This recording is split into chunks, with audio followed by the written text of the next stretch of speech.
Happy Wednesday. It is your friend Lisa Mason Ziegler, and it's Ask a Flower Farmer.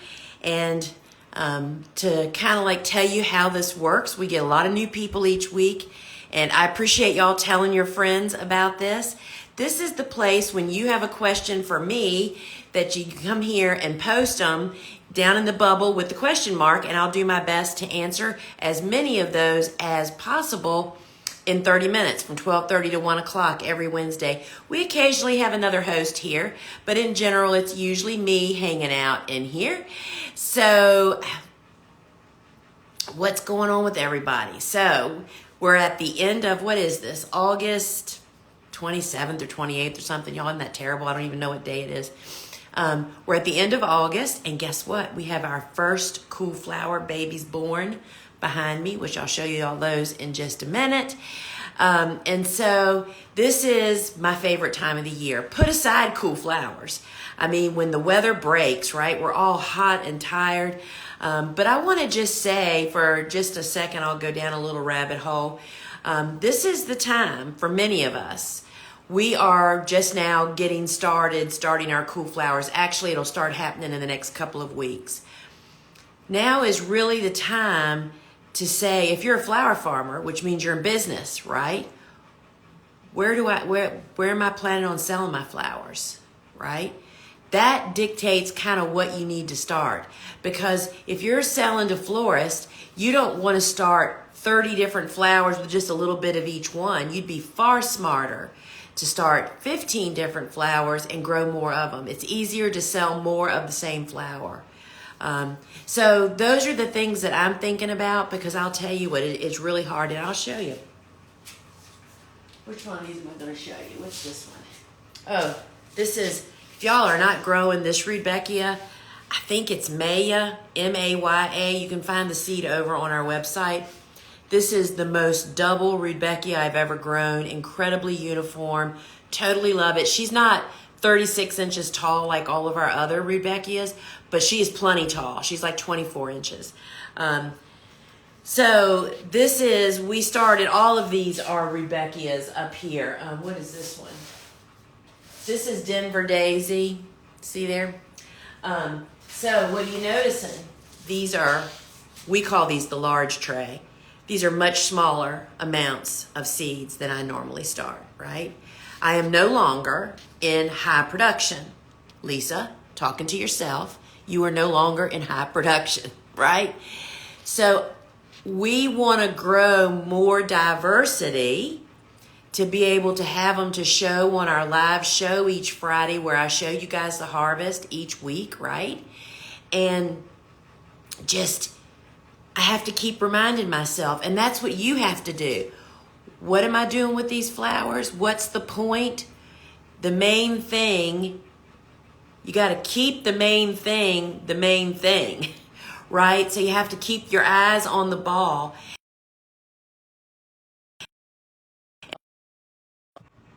Stand by. Can y'all hear me? Somebody tell me you have sound, please.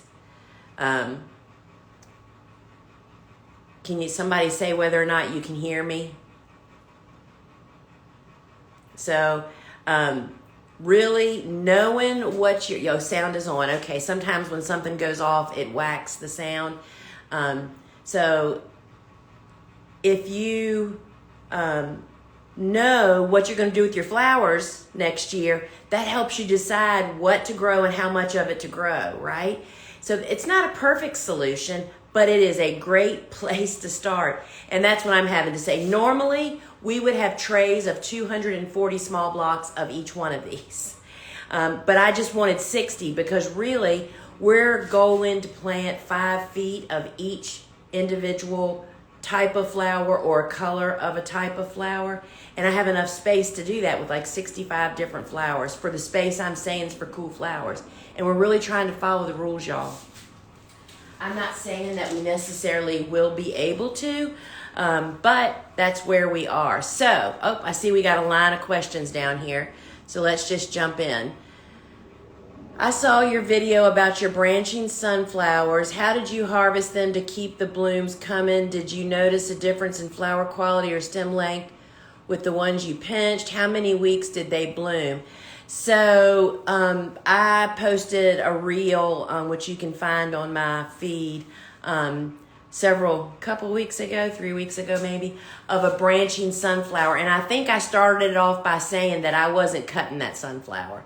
I don't use branching sunflowers for cuts. They typically are not pollenless, and I cannot frankly remember. It's Lemonade was the name of the variety. A lot of times they say low pollen. That means they still have pollen, and that does two things. It makes it not last as long, and it makes it drop stuff on customers' tabletops. So we did not cut them as cuts. But I will say, so I did a test where I pinched 50%. One side was pinched and one wasn't. And that staggered the blooms, meaning the ones I pinched didn't bloom. It started blooming weeks after the ones that were not pinched. And so we didn't use them as cuts, so I can't really answer that. I do not like branching sun. Their necks typically are not nearly as strong. You can't control the size of the head through spacing like you can with singles. And the pollenless thing is a problem. And they did have long stems, but so that's my take on that. Betsy, forecast for the 90s, transplants ready to go out. Should I plant and cover with cloth, and will the direct seeds be harmed in the high temperature? Kind of in a time crunch, having something replaced, hip, I think, and first frost is mid-October. Mid-October. So doesn't really matter when your first frost is. 90 degrees is not going to be kind. First off, your seeds will not germinate, probably. Cool season hardy annuals will not germinate at those kind of temperatures. And then what happens is all the warm season weed seedlings that are out there are going to just take off. So that's a real problem to actually have those out there. And the problem with planting those transplants, I would not cover anything in those kind of temperatures because that just concentrates the heat, right? So, we're planting our transplants later and later every year to help compensate for that. So I am so sorry. I would not cover your seeds, your direct seeded stuff. I don't know whether you're going to have any results with that or not. Those seeds will just sit there. But what doesn't sit there is all the warm season weed seeds. They just take off and take over and make it a bumbling mess, right? So best of luck to you, Betsy, on getting whatever you're getting replaced, which I don't know if it was a hip or a knee. But I would plant my transplants, get them set up for irrigation. Be sure to either plant them in film or into mulch. Get them so they prevent weeds, and get them watered, and see what happens, right? But then you're just going to lay inside, recovering, worrying. So I would focus more on getting my transplants in and get them set up to be weed free is what I guess I would probably do. So, can I grow cool flowers during the winter in Florida 9B? Maybe. That's one of the things, perhaps one of the things that I wanted to drive home the most in my new book, the Cut Flower Handbook, that comes out in February, is how for people to figure out when they plant the different groups, cool season hardy annuals and warm season tender annuals, how to figure out the sweet spots for planting for their gardens. And I say in the book that those folks that live deep south, 9 and 10, perhaps have the longest growing season, but it's much more dicey to figure out when to actually plant them because it's about day length too. You need sunlight. So for cool flowers, I don't think that they'll necessarily bloom during the winter, but you can actually plant during the winter. You want to plant the cool season hardy annuals when you are like a month away from heading into the coolest time of the year for you. Cool season hardy annuals are looking for cool soil to get established and then to become a healthy little robust plant. And then when the heat does come, they're kind of better fit to face it, is what that's about. So I would think that you would plant cool flowers perhaps more in our what I would call winter. And then they're just going to bloom probably earlier in the season, but I don't think they're going to bloom in the short days of winter. So it comes down to you really need to experiment. I would not, bet the whole farm, right? I would start some transplants of a couple, 3 different things and say, all right, I'm going to start seeds once a month for October, November, and December and January, and plant them out. Not a ton, enough to get a feel and see what they do, right? And check it out. See how that works. Should I cover cool flowers? I start in the fall. So I would guess you're talking about row cover. We don't start using row cover on the cool season hardy annuals until nighttime temperatures dip below 25 degrees at night and are holding, because we don't want to overheat them. The problem is if plants get too much growing time in the fall or get encouraged to grow too much, they will get too big before winter really starts. Because a little, I'm thinking of feverfew and Ami Magus and all of them, is a little plant about this big. That little plant can face some ferocious winter conditions. But you grow that baby to this big before winter starts and expect it to go through, they sustain too much top damage. So you want to keep them small. So I only cover once nighttime temperatures go below 25 degrees. Can I direct sow larkspur the first week in spring, zone 8? I'm in Australia. Well, hello, Australia. So let me read that. Can I direct sow larkspur first week in spring, zone 8? I'm in Australia. So here's the problem with anybody anywhere in spring direct sowing cool flowers. This is only true for cool season hardy annuals. The point of the cool flower concept is getting these plants in the ground and established before we expect them.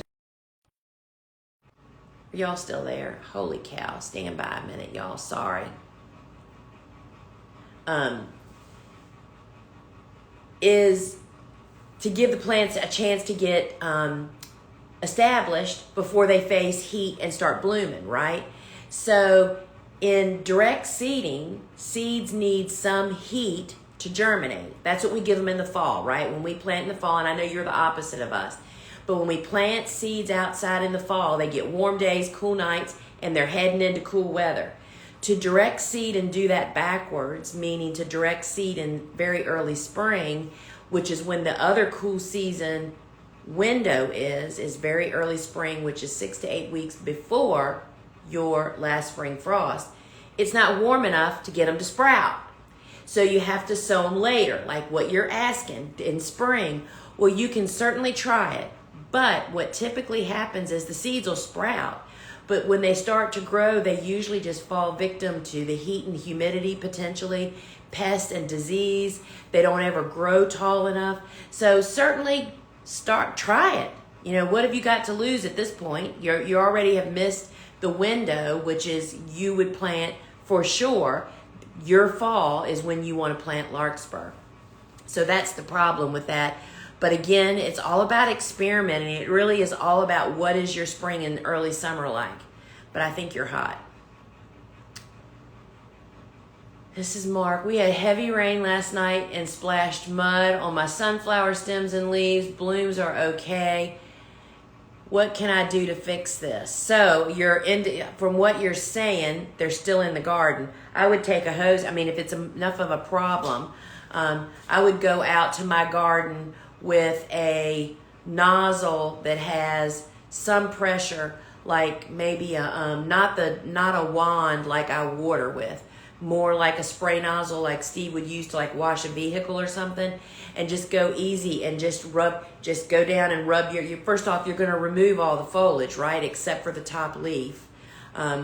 So you could either do that in the garden. I'm just thinking you could do that in the garden, or you could go do your regular harvest. Leave only the one top leaf, you're stripping all of them, and then just dip all the stems all the way up to their head, not putting the flower in, and rinsing them off. But yeah, you certainly don't want to sell mud or have mud on the stems, because that'll dirty the vase water, right? So I would do that one of two things: give them a bubble bath out in the garden before you cut them, or dip them in a bucket of water. And you may even have to put them in a bucket of water and let them sit for 10 or 15 minutes to loosen it. You know what I mean? If it's dried on them, yeah, it's a bummer. I hate weather. You know, I mean, the unpredictability of weather makes me crazy. After reading Cool Flowers, I'm stumped on germinating pansies. Always have seed and heard they need complete darkness. Book says not to cover. You know, I haven't started a pansy seed in so long, I don't remember. But I would, if it was me, I would search engine it and then go to reliable sources. Sometimes the reason, I'm just trying to think, pansies are so slow to grow, y'all. I'll have to look that up. I'll have to look that up and see what the answer is to that. Hey Lisa, first frost is 10/15, so I plan to transplant September 1st. Now the 2-week forecast is for 90s. Should I pinch my 3-inch Sweet William and snaps? So she is right on time for the classic 6 to 8 weeks before her first fall frost. But as I've mentioned, we have starting later and later each year to avoid this problem. Because it's kind of becoming the norm for us now, is that summer goes longer and fall goes longer. So if your transplants are only 3 inches, I mean, if they're still looking good, I would probably next week at this time decide. If the forecast is still looking warm, I would probably pinch them next week to give them a week to recover after pinching before you're going to ultimately plant them. I don't usually pinch Sweet William. I know it can be pinched, to just say that. So that's what you keep in your back pocket, right? Is that you could pinch these transplants. And, you know, sometimes getting them out there in 90-degree weather, obviously you would never want to plant on DeBio 360 black side up, or on plastic, or on landscape cloth, because that just heats the surface, which is what you're counting on it doing for the winter, right? So I'd have to look. If my seedlings were just 3 inches, I'd sit on them for another week and then look at the weather. If it's still looking hot for 2 more weeks, I'd pinch them. If it's going to start cooling up, I'd plant them. Does that make sense? I hope. What do I do about tiny white insects? Oop, where'd it go? There it is. Tiny white fly-like insects on my spent sunflowers that are still in my garden. So, you know, first off, you don't do anything about an insect until you have a positive identification. Is it a good or a bad bug? I have no idea. And I don't know about, there's all kinds of bug identification apps. I happen to use the app that's free. It's called Seek, S-E-E-K. And you can take a picture, you get the app, take a picture, and then it'll tell you, you need a better picture. Because I'll tell you, most people take crummy pictures. I did too, until I had a sister that whipped me into shape, y'all, about the things, you know what I mean? You have to get close, touch the object on your screen so it focuses, so it's clear and crisp, and then you can get an ID. Then once you have an ID, that tells you, do you need to do something or not? Spent old flowers typically draw pests. So I would say if you're leaving them there for creatures, for birds potentially, you'll have to weigh, is this a problem? So you've got to get a positive ID before you can make any decisions about what you should actually do. Is the heat mat the only warmth when getting sunflowers to germinate, or is the room ambient temperature high? So I talk about that on Seed Starting Saturdays. I find that most people's greatest, I was just looking at my sunflowers, most people's fail on getting a lot of good germination on their sunflowers, not only germination, but a strong root system so that the stem is well attached to the roots, so that when they're 2.5 to 3 weeks old, you can just pull a stem and the whole thing comes out and you can plant them, is heat. We use seedling heat mats. Even growers with greenhouses use heat tables, which are just heat cables in a big sandbox in a greenhouse. They need consistent warmth, not the up and down of, like, this room I'm standing in is hot right now. But tonight, if I came out here with the thermometer, I bet it's down to 65 or 70 degrees, which means soil in this room that's not on a seedling heat mat drops 15 to 20 degrees below that. That does not grow good sunflowers. So seedling heat mats warm the soil, that increase germination and vigorous root growth. And that's what you want, is quick root growth so you can get them out and planted, right? When starting snaps and soil blocks, do you put them on heat mats until they germinate? So I put all blocks or all trays, all seed starting goes on a heat mat at perhaps different methods. So cool season hardy annuals, the room temperature in this room, this is why the door is open in here. Y'all can't see that. The door to this room, which is out into our building, I cannot turn that alarm off. I'm afraid I'll cut you off if I try to go cut it off. Sorry about that. So the air temperature preferred by cool season hardy annuals is 65 to 70 degrees. So we have heat mats in this room. I put my cool season hardy annuals on a cookie cooling rack, a cookie cooling rack, like you put cookies on out of the oven. It's a little short rack with little legs. We put that on the seedling heat mat to cool the heat mat down a smidgen, but it still provides consistent warmth. And that, in combination with the cooler temperatures, if this door had been shut, it would be 95 degrees in here right now. It's warm outside, the sun is shining outside, and it would get really hot, which is a perfect case for warm season tender annuals, but not cool. So I put snaps on the cookie cooling racks, and I also, they're surface sown.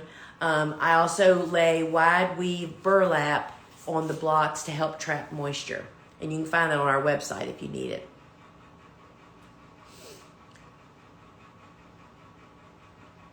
I have a question. How do we know which plants have patents on them and which ones don't for seed saving and propagation?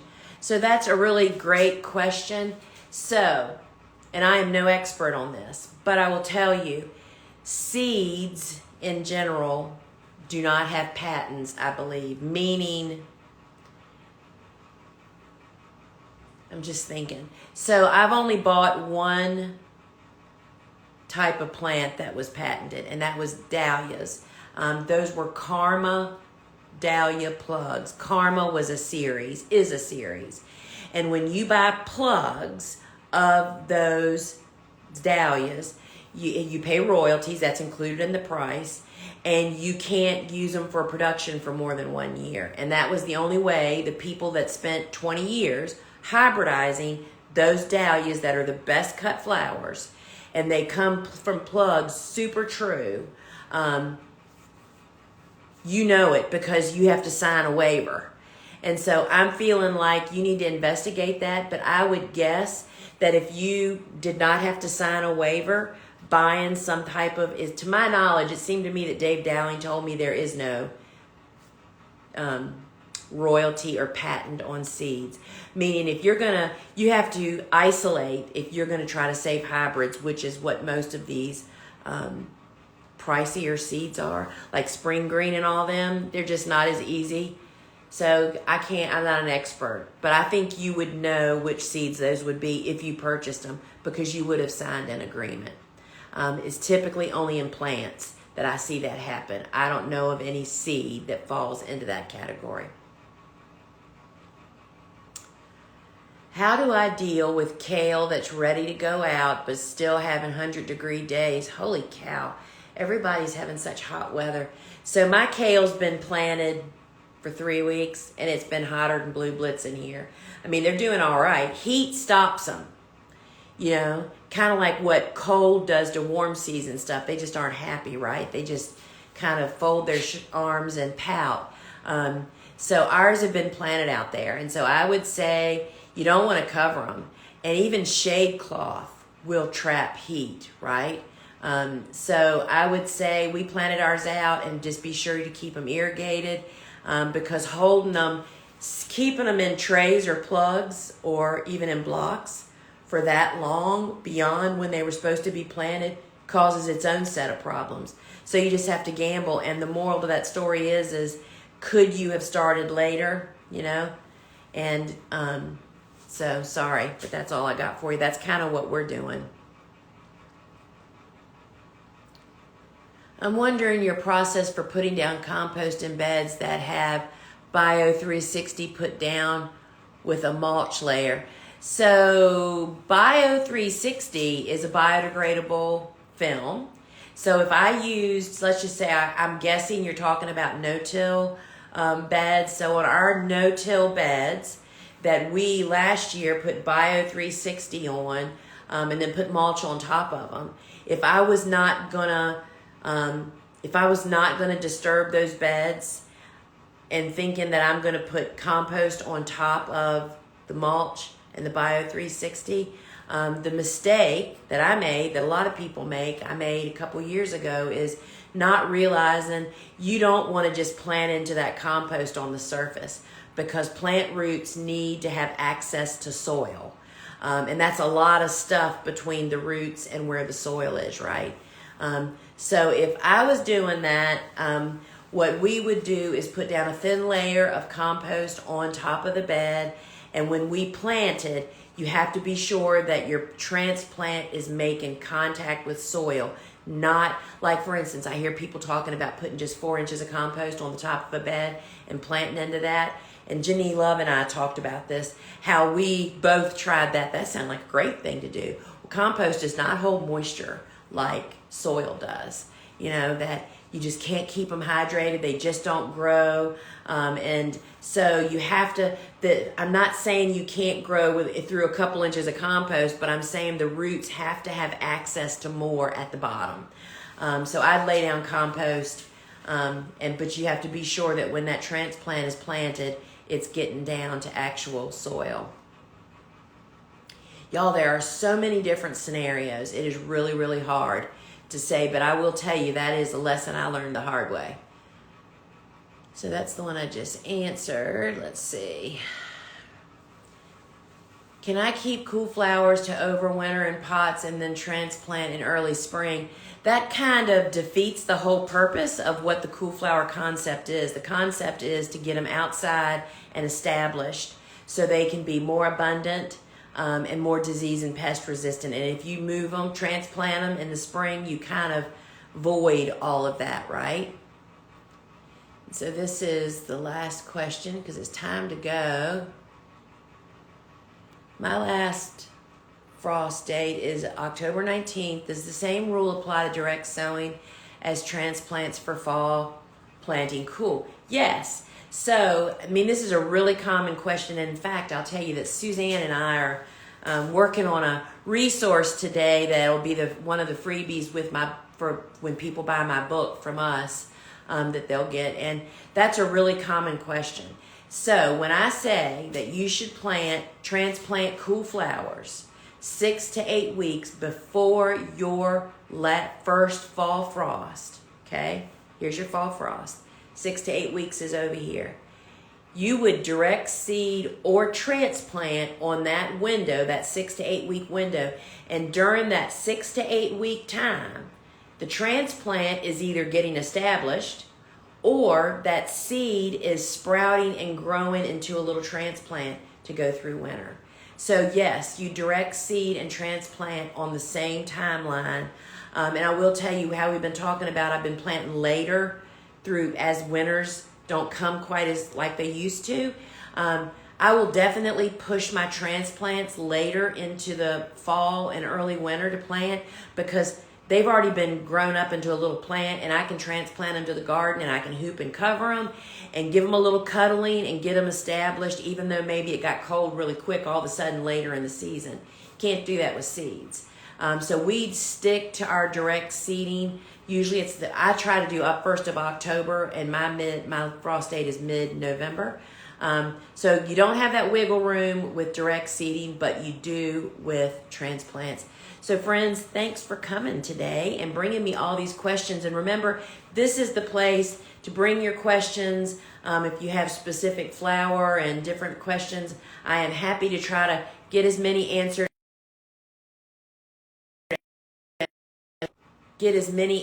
as possible. I'm going to kill that alarm. I do not know what that alarm is for, y'all. And happy to y'all to be here. Remember to join me this Friday inside the Gardener's Workshop live shopping app. This week I'm talking work smarter, not harder. And I'll be going and showing the harvest. And that's what that show is really all about, showing you in real time what we're cutting from the farm. So friends, until we meet again, ciao.